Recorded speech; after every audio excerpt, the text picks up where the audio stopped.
حسین کے ننھے اصغر کو دیکھا لیکن کوئی بھی ترس نہیں آیا, کوئی خیال نہیں آیا. ان کے دلوں پر جنگ لگ چکی تھی, ان کے دل شیعہ ہو چکے تھے, ان کے دل جو ہے کالے ہو چکے تھے, انہیں کوئی بھی ترس نہیں آیا. اور آنے کے بعد میں ہرملا نے خطاب کیا, اے حسین اب تم چاہتے ہو آج سے ہم تمہارے بیٹے کی سسکیاں بند کر دیں گے, آج سے اس کی پیاس بھی بند کر دیں گے, آج سے یہ ننھا اصغر تمہارا جھولے میں نہیں روئے گا اگر تم چاہتے ہو. ان نے اپنے تیر چلانے والے کو, جو ماہر تھا ان میں تیر چلانے والا, اسے حکم دیا. حکم دینے کے بعد میں عمر بن سعد نے حکم دیا. لیکن قربان جائیں, تاریخ میں لکھا گیا ہے اس زمانے کے اندر جب تیر چلائے جاتے تھے تو تیروں کی کئی قسمیں ہوا کرتی تھی. ایک تیر تو وہ جو جانور کے لیے نوکدار بنایا جاتا تھا, جو جانوروں کی چمڑی پر استعمال ہوتا تھا, گھوڑوں کی چمڑی پر استعمال ہوتا تھا, اس لیے کہ وہ بڑا طاقتور, بڑا تیز ہوتا تھا. لیکن ایک تیر وہ جو کبوتروں ان کے پرندوں کے لیے بنایا جاتا تھا, ایک تیر وہ جو انسانوں پر استعمال کیا جاتا تھا. تاریخ میں لکھا گیا ہے انہوں نے وہ تیر استعمال کیا, امام پاک کے بیٹے ننھے اصغر پر وہ تیر استعمال کیا. اللہ اکبر اللہ اکبر, وہ تیر استعمال کیا جو گھوڑوں پر استعمال کیا جاتا تھا.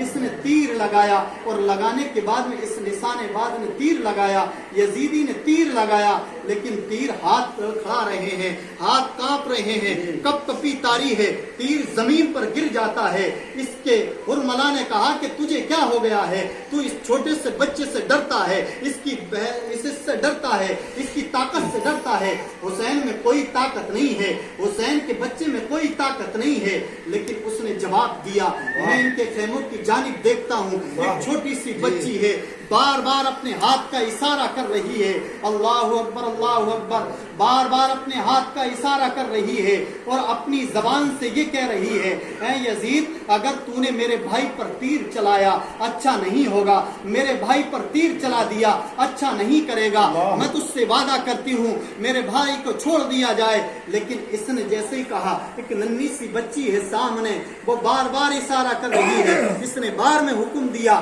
کہ تو میرا غلام ہے, اس کا غلام نہیں ہے. لیکن قربان جائیں حضرات محترم, جیسے ہی اس نے حکم دیا اس نے پھر تیر کا نشانہ لگایا, ایسا نشانہ لگایا. تاریخ میں لکھا گیا ہے جس وقت میں اس نے تیر اس کے کمال سے نکلا تو ہوائیں اللہ کی بارگاہ میں دعا کر رہی تھی, اے اللہ تیرا حکم ہو ہم اس تیر کا رخ پھیر سکتے ہیں. زمین اللہ کی بارگاہ میں دعا کر رہی تھی, اے اللہ تیرا حکم ہو ہم اس تیر کو پلٹ سکتے ہیں. آسمان اللہ کی بارگاہ میں دعا کر رہا تھا, اے اللہ تیرا حکم ہو تو ہم اسے آسمان میں سما سکتے ہیں. لیکن اللہ نے حکم منع فرما دیا. یہ تیر کمال سے نکلا, امام پاک کے بیٹے ننھے اصغر کے حلقوم کو پار کرتا ہوا امام پاک کے بازو بے بست ہو گیا. آپ کے حلقوم سے پار نکلا اور امام پاک کے آپ کے بازو میں بے بست ہو گیا. اللہ اکبر, ایک خون کا فوارہ نکلا. امام پاک کے بیٹے ننھے اصغر نے ہچکی لی, جیسے خون کا فوارہ نکلا زمین پر گرنے والا تھا. اللہ کی بارگاہ میں زمین نے عرض کی, اے مولا اگر یہ امام پاک کے بیٹے ننھے اصغر کا خون زمین پر آ گیا, زمین پر گر گیا, میں تجھ سے وعدہ کرتی ہوں یا اللہ قیامت آ جائے گی لیکن قیامت تک کوئی سبزہ زمین پر پیدا نہیں ہوگا. امام پاک نے اپنے بیٹے کے خون کو اپنے ہاتھ میں لیا اور اپنی آنکھوں سے مل لیا, اپنے چہرے پر لپیٹ لیا.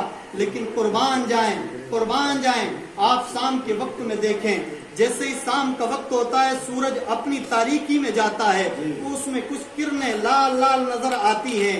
اس وقت میں جس وقت میں امام پاک کی شہادت ہوئی, ننھے اصغر کی شہادت ہوئی, اس وقت میں آسمانی نہیں ساری زمین اللہ کی بارگاہ میں روتی رہی. تو اس سے پتہ یہ چلا آپ کے بیٹے نے ہچکی لی اور آپ الوداع کہتے ہوئے شہادت کے جام کو نوش فرما لیا. انا للہ و انا الیہ راجعون. امام پاک نے اپنے بیٹے کو اپنے خیمے میں لے کر جاتے ہیں. جانے کے بعد میں سیدہ زینب نے دیکھا, آپ کی شریک حیات نے دیکھا, آخری گھڑی